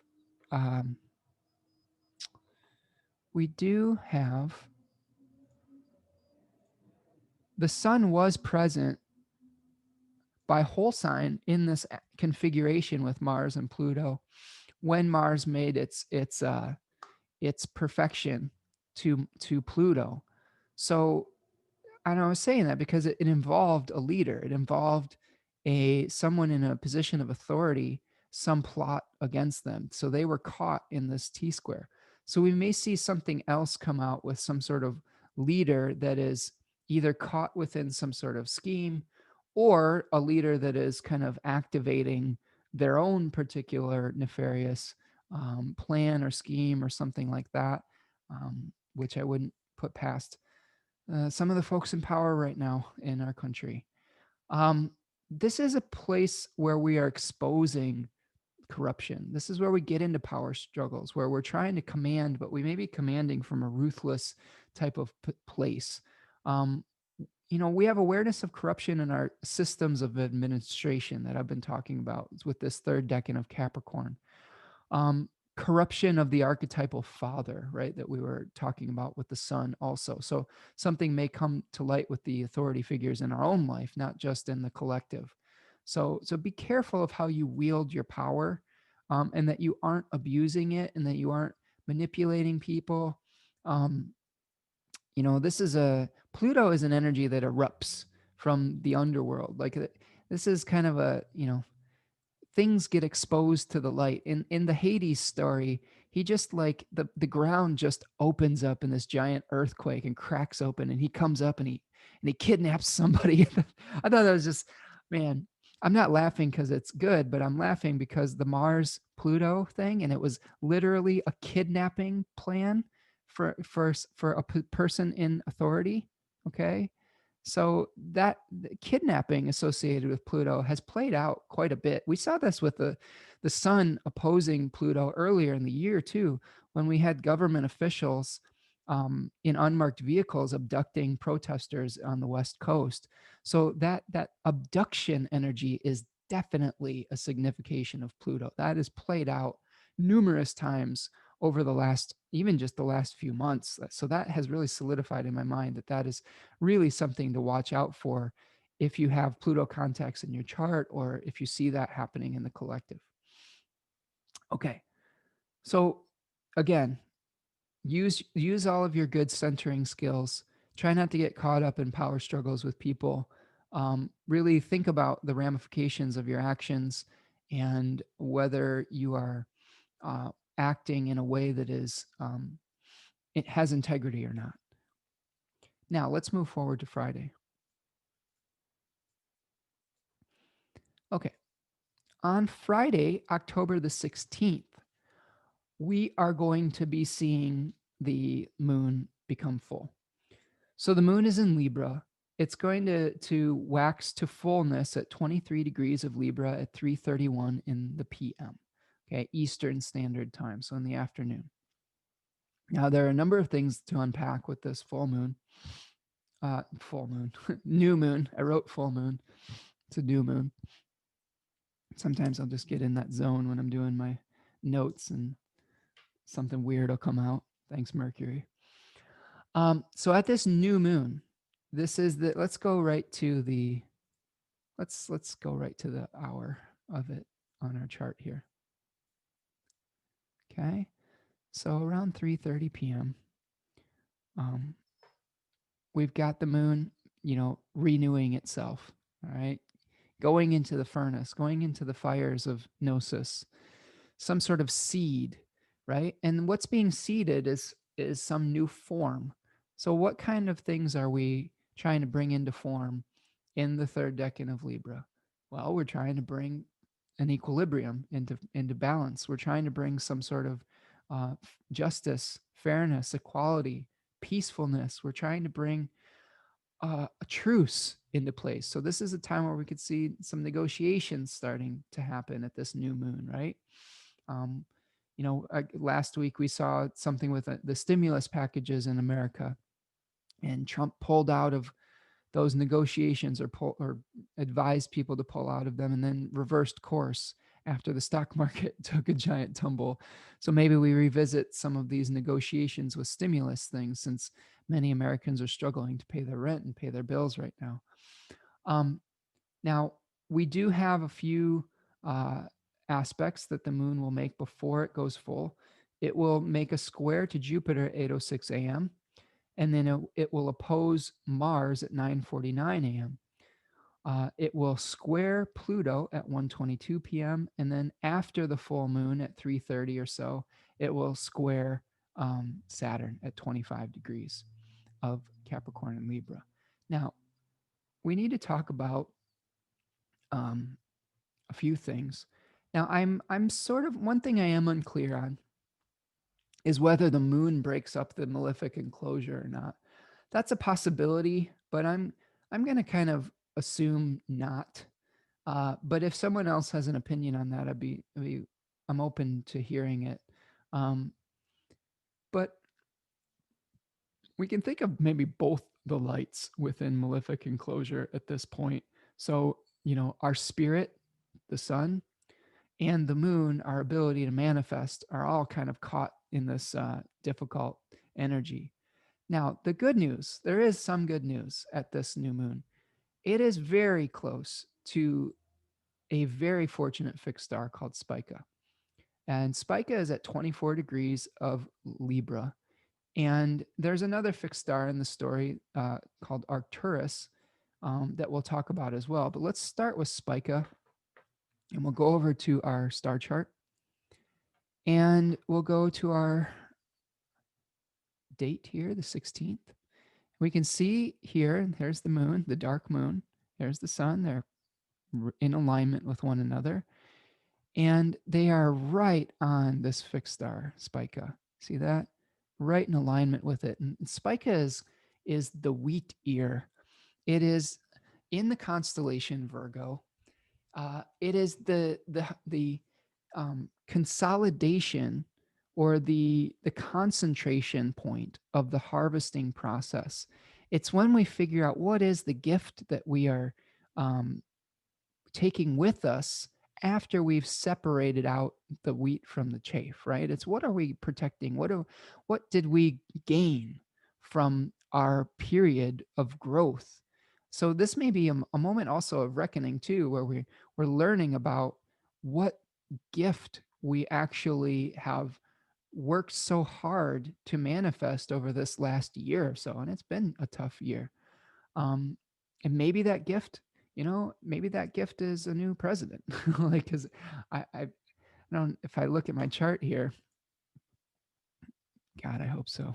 Sorry. I don't know how much more I could take of this dude. I just need a break. Um, but when does this full moon happen? Yeah, the full moon. Yeah, full moon happens roughly, a day or two before the election. So yeah, maybe that is the gift that we get of some sort of, you know, new person in power. And it isn't going to be easy. That's the other thing I'm going to say here. There's going to be some moments since the sun's in malefic enclosure that we're going to be like, oh my God, is this ever going to end? Or are we going to get what we want? And it's looking like the American people, for the most part, if you're not uh, if you're not a white supremacist or like racist or misinformed, you don't want this administration in power anymore. And I could be wrong. There could be decent people out there that still support this president, but your argument is pretty thin at this point. Those of you who do, uh, so I don't want to get too far into that. But here's what we got with this new moon. Whichever way it goes, we've got a gift that we've been working very hard towards. And this fixed star was also called the Stella Maris, or the Star of the Sea. It was a protective beacon against wild waves of desire. So even though we have all this chaos going on around us, this fixed star is giving us some protection at this new moon phase. And we may be gaining vitality this cycle by utilizing our gifts, utilizing our special talents that maybe only we possess, our unique individualism, our unique ability to, create harmony. We may find that we get some benefits from authority figures at this new moon. So, thinking about that, extrapolating that out, this may be something where we do see an agreement on a stimulus package that plays out in this lunar cycle, where we are receiving, maybe another stimulus check, or receiving more unemployment benefits, or we're receiving some kind of small business things where there is some sort of support from people in authority. Now, there may still be arguments with it because of the malefic enclosure, but I do think that something like that could play out. Um, we have to craft our identity at this new moon with an awareness of being able to, uh, you know, being able to utilize those specific talents that we have. Okay. I'll try not to repeat myself too much here. But that's what we've got with SPICA. SPICA is just kind of this very fortunate fixed star. It's about receiving or giving gifts. So maybe what you do at this new moon is you gain an awareness of what your special gift is and how you can share your abilities with others. Now, it's not just about receiving, especially in Libra. It's how can you give your special gift to the world? How can you empower other people through your talents? How can you maybe alleviate other suffering? How can you educate people? What do you have to give? I think that's what I would ask yourself at this new moon. What is it that you have that can uplift others and move us towards some sort of new shared reality that is better and that is more equal, more fair, that is creating harmony within the collective rather than division? What can you do personally to sow the seeds of unity? And I think that those are the questions that we'll start to ask ourselves at this new moon. Now, There's one other fixed star that comes into this story here. It's not as close to this particular full moon, but I would be remiss not to mention it, and it's Arcturus. And Arcturus is in alignment by projected ecliptical degree, very similar in position. So its significations probably come in maybe a little bit later. But this is BOOTES or BOOTES. And BOOTES is the hunter. You can see he's got a spear in his hand here, who became a farmer. He's also holding a sickle. And he has hunting dogs, but he was also thought to be pushing a plow. And here we have Ursa Major, which is a great bear. He was also thought of as the guardian of the bear, but the ancient civilizations thought of this as a plow as well. It's gone through some different metamorphoses. So Arcturus, being the brightest star in this constellation, talks about the transition from nomadic hunter-gatherer societies to our more agricultural society. And we gain vitality through embracing some sort of new paradigm. This is about a visionary shift in awareness and in consciousness, where we are commanding the sun through a more domestic and benevolent way of being. Okay, this is the plowsman. So this may be the beginning. I think this is a really important new moon, really important one. This may be the beginning of a more chivalrous society. This may be the beginning of being able to interact in a way that is more harmonious, that is more domesticated, right? And think about that. What archetype really are we seeing play out with our president right now? He's a Leo ascendant that has Mars in Leo on the ascendant.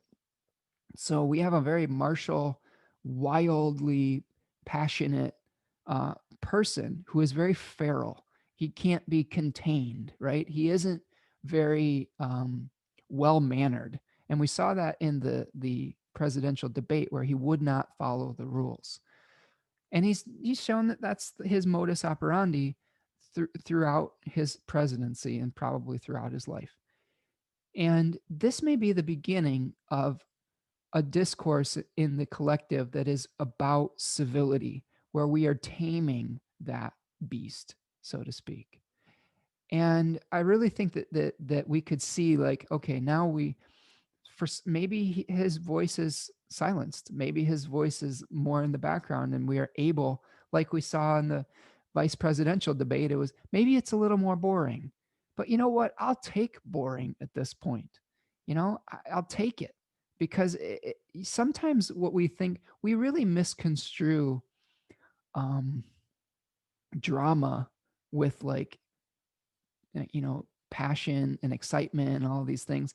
And as I've gotten older, I'm really embracing those quiet moments where there isn't something dramatic happening. Sometimes when you're just at peace and you're quote unquote bored, those moments are nice. Like, because the alternative is like, oh my God, I'm in this constant state of adrenaline stress. And I don't particularly enjoy that anymore.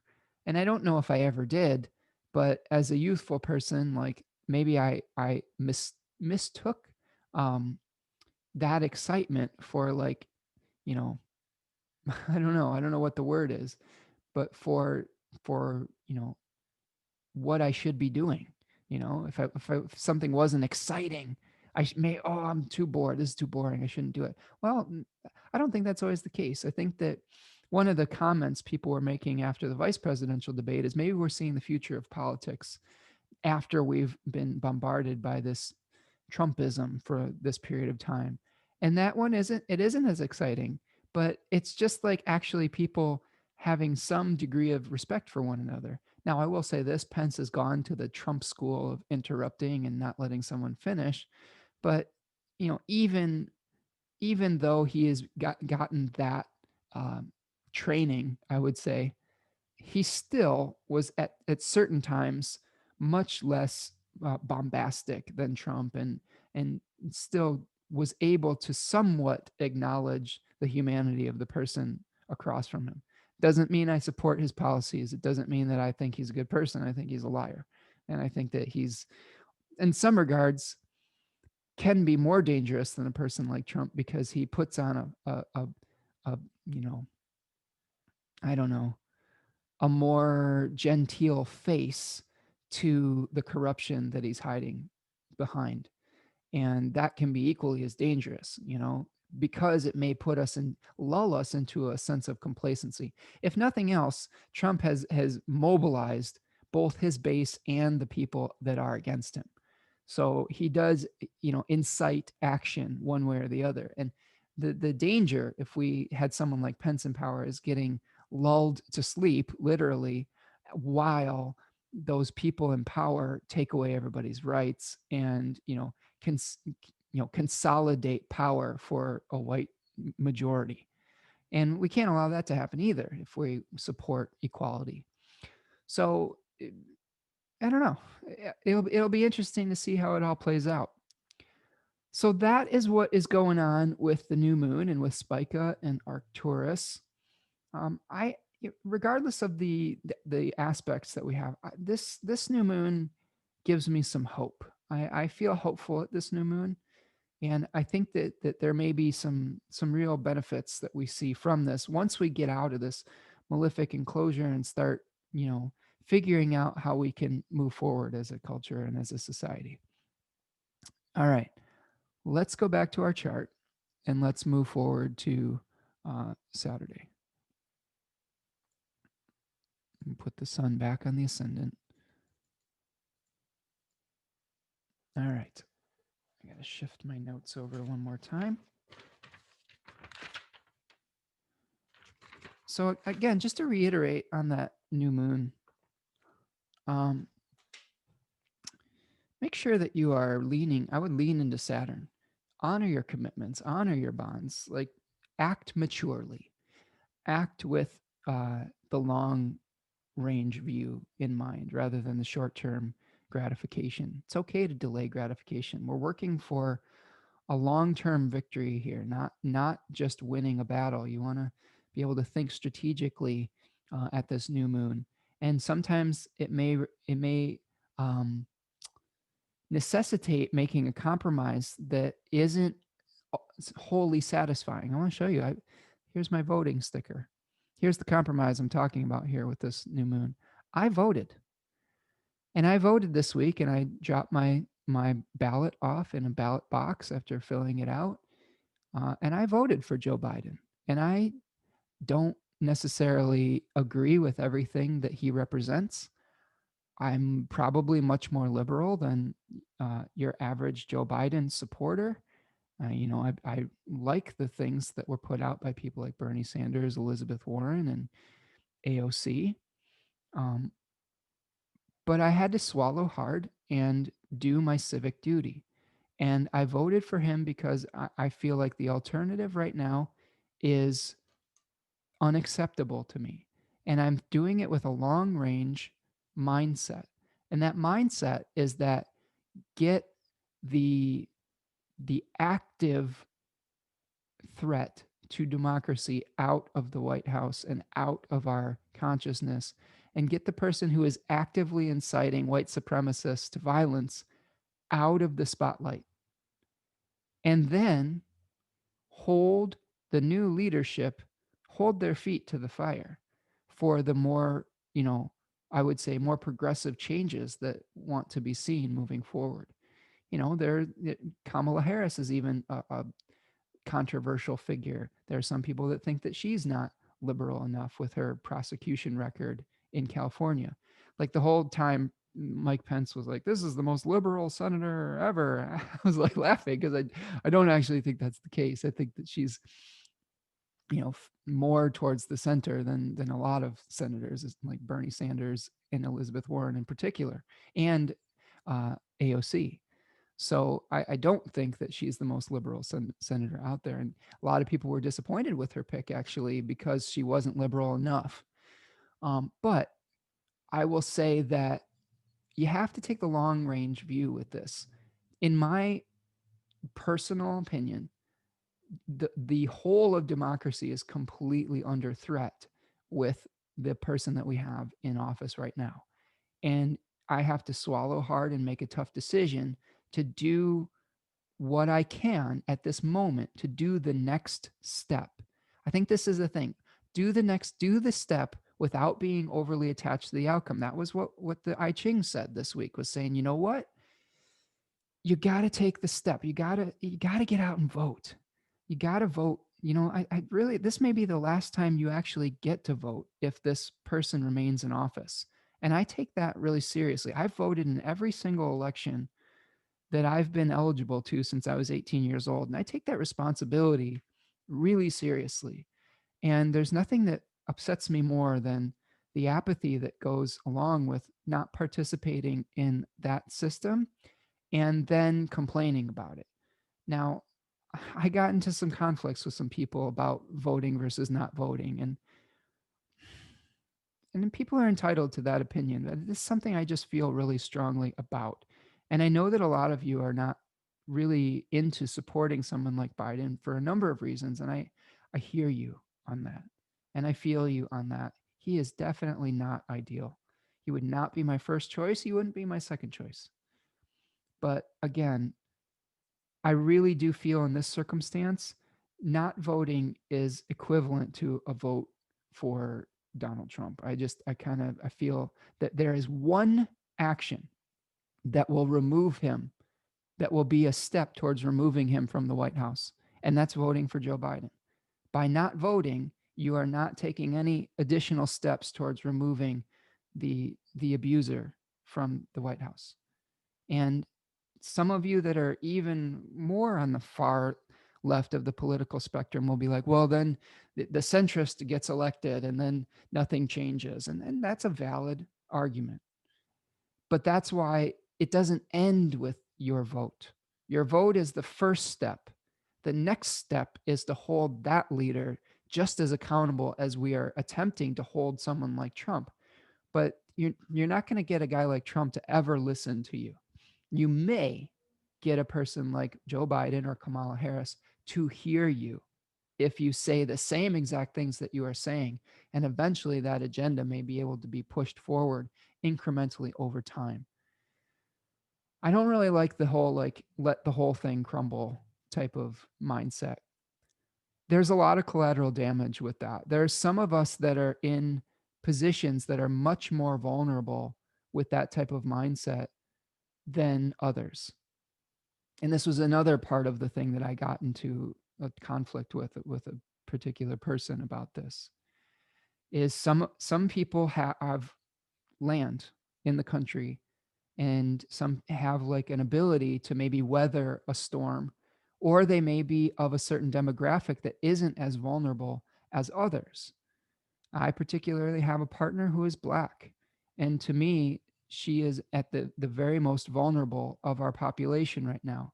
And another 4 years of Donald Trump does not give me any sort of feelings of safety, or her a feeling of, being able to just go outside and not and think about whether a racist militia group has been riled up by Donald Trump telling them to stand back and stand by. And I also live in an urban area. I'm not going to be able to escape if the shit hits the fan, those of us in urban areas aren't going to be able to weather that storm as easily, or things like COVID and things like that. So there are vulnerable populations right now that really, I think, need your help and need your vote. And that's why I'm not in support of just sitting out an election. And I don't know. I don't know how else to frame it. Yeah, on some level, like, it's easy when you come from a place of privilege to be able to say, I'm just not going to participate, because you aren't in as much in the line of fire. And yeah, maybe you're saying that you have the long-term view in place as well. But what are we willing to, what collateral damage are you willing to accept? Are you willing to accept more people of color being murdered for your societal collapse? Is that what you're willing to accept by not voting and letting it, quote unquote, all burn to the ground? I'm not willing to accept that. So that's where I stand on that at this moment. Um, and I don't completely agree with how our government works. I think our American democracy has many flaws and is in deep need of reform. But I'm going to take the next action that I can take, and then the next one after that. And that's all I can do, and that's all we can do in the moment.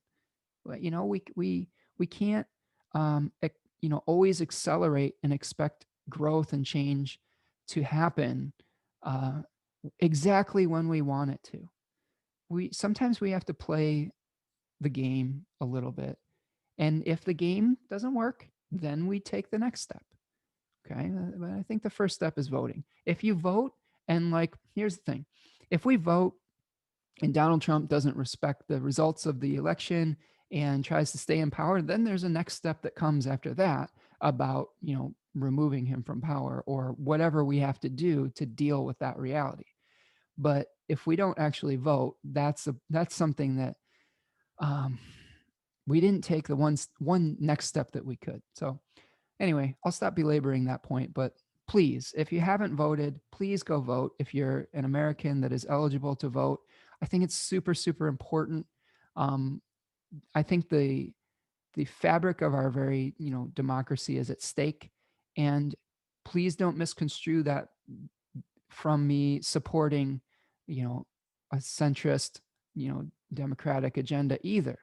I'm pretty, like I said, I'm pretty liberal, and I support some of those more liberal agendas, and I will continue to support those things and fight for equality and for climate awareness and things like that, because those are the issues that we really have to start focusing on, especially the climate issue. And it's all related. How we treat each other, it really matters, and how we treat the environment is a reflection of that as well. Okay, so let's move forward to Saturday, October the 17th. On Saturday the 17th, the moon is going to move into Scorpio at 1:05 a.m., continuing the new moon phase. It is still under the bond, I believe. When does it escape the bond? I wonder if I wrote this in my notes here. I don't think I did. Well, let's look at it. So if we are going to look at where the sun or the moon is going to be 15 degrees of separation, okay, from the sun, okay, it happens at about 10 degrees. Whoops. Oh boy. Now we're just going crazy here. Happens at about 10 degrees. And I believe that does happen on Saturday. Yeah, that's going to happen on Saturday evening as the moon is going to escape the bond. We're first going to see an opposition between the moon and Uranus at 3:37 p.m. at 9 degrees of Scorpio and Taurus. And then the moon is going to conjoin Mercury retrograde at 5:52 p.m. And that's around the moment where it escapes the bond. So that's interesting that the first aspect that we have is a conjunction with that Mercury retrograde. So something around Saturday is going to be revisited. Something that we, earlier in the week that we probably had to deal with, we may have to go back and see, revisit some kind of communication, revisit some kind of I don't know, bond that deep emotional bond that we have with someone or some group, and potentially deal with it from a different perspective. So that's what we've got with lunar aspects. Now, the other thing, excuse me, that we have going on Saturday is Mars is going to retrograde back into the second decan of Aries. Now, this is a decan, it's in its own domicile, so it's its own ruler, but the sun is its exaltation lord, and that is, it's having a conflict with its exaltation lord. It is the face rulers of this particular decan are both the sun in both the Chaldean and the triplicity system as well. So this is a very solar decan. Okay, this is all about leadership, about kings. Austin Coppock calls it the crown. Book of Thoth calls it virtue, and Book T says it's established strength. And we see the three of wands associated with this, where a figure has established who he is versus who he is not in the first decan. And now he has kind of sent his ships out into the world. And he's this particular card was talked about with world creation, like creating your own world, sending your ships out into the world and your particular viewpoint. Okay, so with it being retrograde, though, you know, potentially we may feel trapped in a world not necessarily of our own making. And I think that's true with COVID and things like that, and with this choice that we have in our election. We feel maybe trapped in this world where we have a choice that isn't, the greatest choice in the world, but we've got to kind of suck it up and do it. you know um there are a few fixed stars in this decan called we have one at 13 degrees of Aries called Alderaan, which is the alpha star in Cepheus, the king, part of the royal family that we see in the sky. And then 14 degrees is associated with the fixed star Alpheretz, which is the alpha star in Andromeda. That is the princess. So again, that theme of royalty, the royal family, is accentuated in um, this particular decan.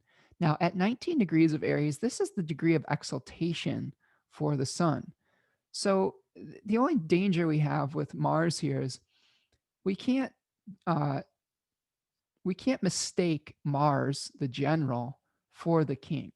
So we're going to be trying to command, but it's not necessarily uh, you know it may not be the right person in charge. You know what I'm saying? Like we may be trying to like move forward with something, but it may be like that we've got a general in charge rather than a royal king.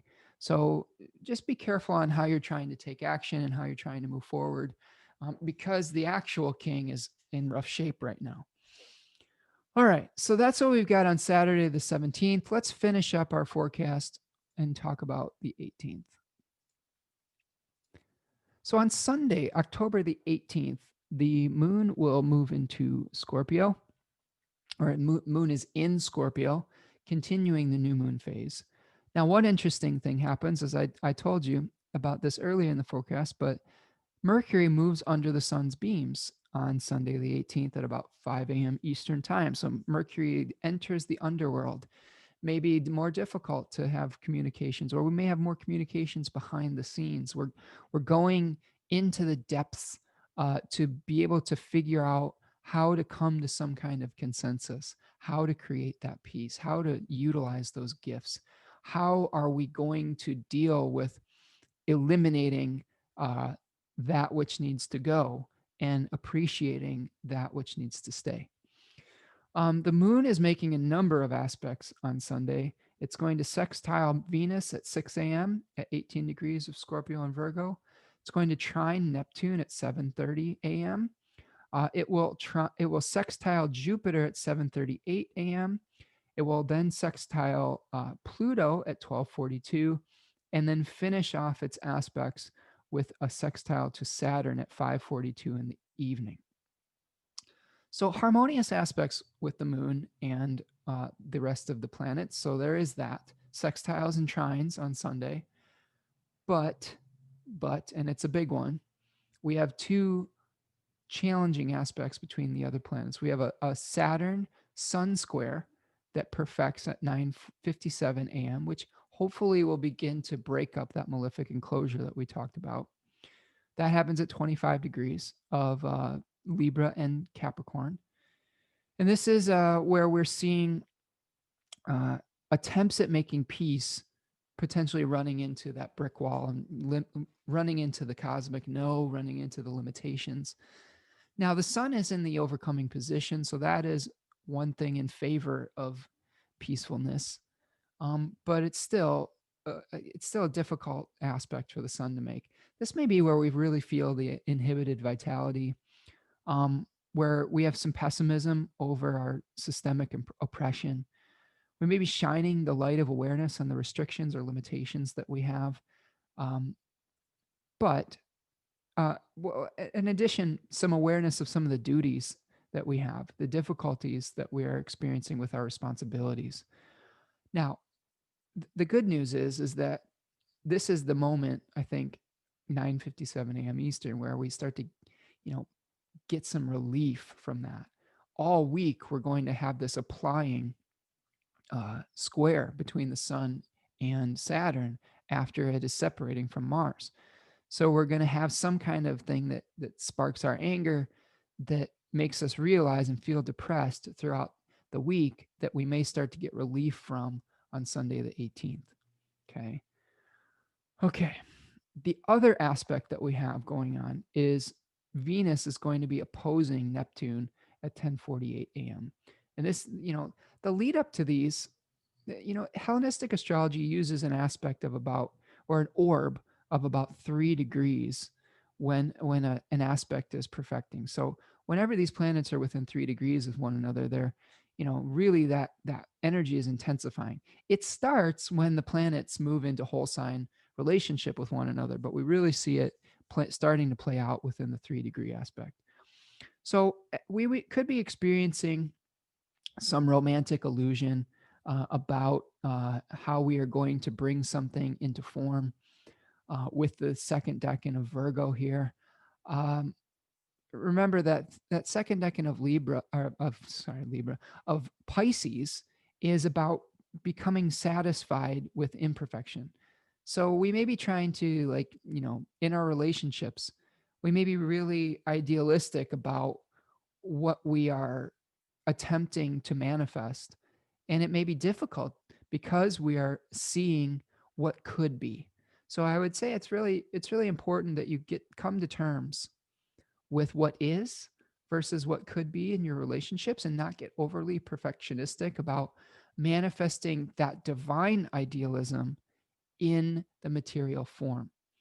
Now, there's this Japanese quality, or this Japanese concept called wabi sabi, where they, in artistic things, they leave a little bit of nature's quote unquote imperfection to show the divinity of that thing that they've created.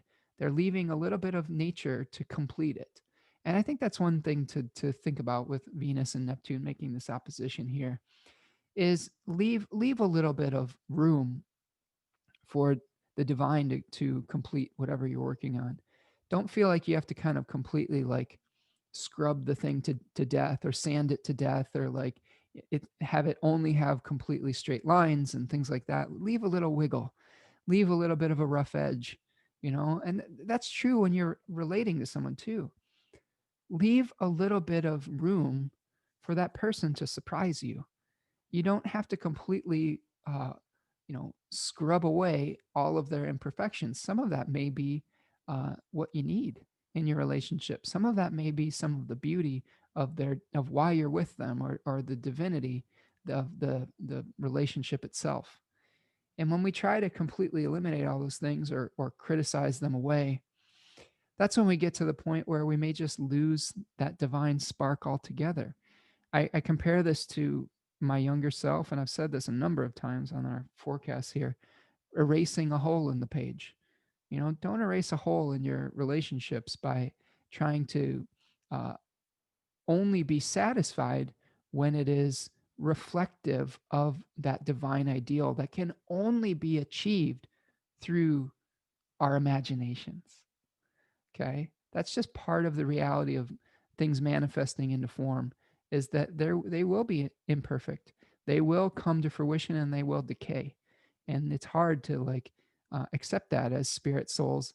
It's the same thing with our bodies.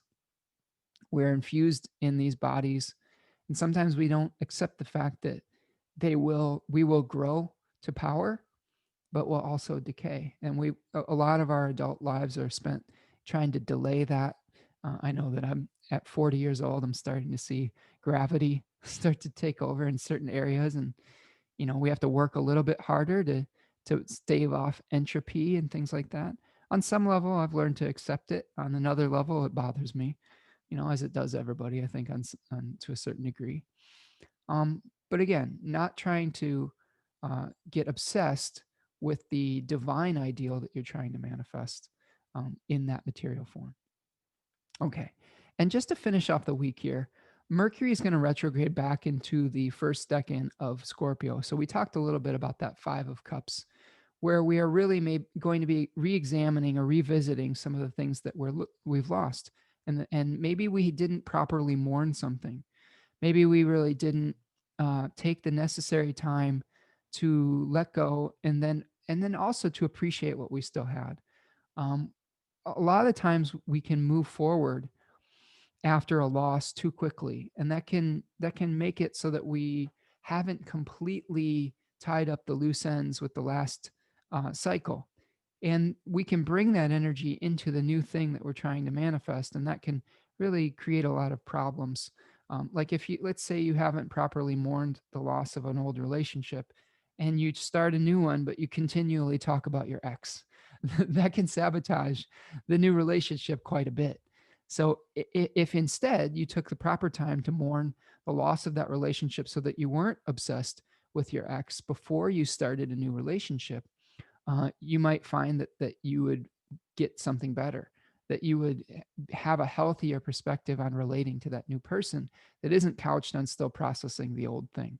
So that's what we may be experiencing too with Mercury retrograde, and that happens back into the first decade at about 8:30 p.m. All right, so that's what I've got for this week. Looking ahead to next week, um, Mars is going to square Jupiter on Monday. Venus is going to make a trine to Jupiter as well. So we've got a square and a trine. So we'll see good and bad there. Uh, Mercury is going to retrograde back into that opposition with Uranus on Monday the 19th. Venus will move into the third decan of Virgo.